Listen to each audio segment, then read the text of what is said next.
আসসালামু আলাইকুম everyone. Caption দেখেই নিশ্চয়ই বুঝতে পারছেন যে এটা আমার ফার্স্ট ব্লগ ভিডিও। আমি আজকে যা যা রান্না করেছি বা যা যা কাজ করেছি সেগুলোই আজকে আপনাদের সাথে শেয়ার করছি। তো এখানে আমি রান্না করেছিলাম হচ্ছে চাল কুমড়া দিয়ে শোল মাছের মাথা। অনেকেই হয়তো বা খেয়েছেন, আবার অনেকে লাউ দিয়ে রান্না করে, সেটাও অনেক মজা লাগে। তো আমি আজকে রান্না করছি হচ্ছে চাল কুমড়া দিয়ে। আর এখানে আমি ঢ্যাঁড়স ভাজি করব, এই জন্য ঢ্যাঁড়স কেটে নিচ্ছি। আসলে আমাদের কাজের কোনো শেষ নেই, সারাদিন দেখা যায় ঘরের কাজ, রান্না বান্না অনেক কিছুই করতে হয়, বাচ্চা দেখতে হয়। তারপরও দেখা যায় যে দিন শেষে শুনতে হয় যে আমরা ঘরে বসে থাকি, কি করি।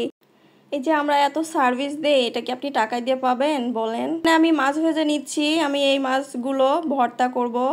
এটা হচ্ছে শোল মাছের লেজ। আমি মূলত শোল মাছের লেজ এবং টাকি মাছের লেজগুলো ভর্তা করেই খাই, এটা আমার কাছে অনেক বেশি ভালো লাগে।